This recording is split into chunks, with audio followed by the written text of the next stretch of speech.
ಇದು ಪ್ರೆಸ್ಸಿನವರಿಗೆ ಒಟ್ಟು ಹೇಳಬೇಕಂದ್ರೆ ಮೊನ್ನೆ ಸಿ ಎಮ್ ಮನೆಯಲ್ಲಿ ಟಿಫಿನ್ ಆಗಿದೆ, ಅದು ತಮಗೆ ಗುರ್ತದ ವಿಷಯನೇ. ಏನು ತಿಂದದ್ದು ಇಡ್ಲಿ ವಡೆ ಎಲ್ಲಷ್ಟು ಮಾಡಿರಿ. ಇವತ್ತಿನ ದಿವಸ ಆದದ್ದನ್ನು ನೀವೇನು ಮಾಡೋದು ಮಾಡೇ ಅದರದ್ದೇನು ಪ್ರಶ್ನೆ ಇಲ್ಲ. ಈಗ ಇನ್ನೊಂದು ಏನದಲ್ಲ, 140 ಅಂದಾಜು ಸುಮಾರು 140 MLAಗಳು, ಯಾರೇ VIP ಇರಲಿ ಯಾರೇ ಇರಲಿ, ಯಾರಿದ್ದರೂ ಎಲ್ಲರೂ ಹೈಕಮಾಂಡಿಗೆ ಬದ್ಧರಿದ್ದಾರೆ.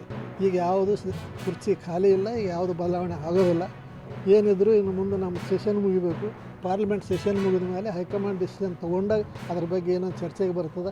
ದಯಮಾಡಿ ತಾವೆಲ್ಲ ಪತ್ರಕರ್ತರು ಮತ್ತು ಮೀಡಿಯಾದವ್ರಿಗೆ ಬೇಡ್ಕೊಳ್ಳೋದೇನೆಂದರೆ, ಈ ಸದ್ಯಕ್ಕೆ ಅವ್ರು ಹೆಂಗೆ ವಿರಾಮ ಕೊಟ್ಟಿದ್ದಾರೆ, ನೀವು ಸದ್ಯಕ್ಕೆ ಇದು ಸ್ವಲ್ಪ ಇದೆರಡು ಒಂದು ಬೆಳಗಾವಿ ಸೆಷನು ಮತ್ತು ದಿಲ್ಲಿ ಪಾರ್ಲಿಮೆಂಟ್ ಮುಗಿಲ್ತಾನೆ ತಾವು ಸ್ವಲ್ಪ ರೆಸ್ಟ್ ಕೊಟ್ಟರೆ ನಮಗೂ ಒಳ್ಳೇದಾಗ್ತದೆ, ನಿಮಗೂ ಒಳ್ಳೇದಾಗ್ತದೆ, ಜನರಿಗೆ ಒಳ್ಳೇದಾಗ್ತದೆ. ಹೈಕಮಾಂಡ್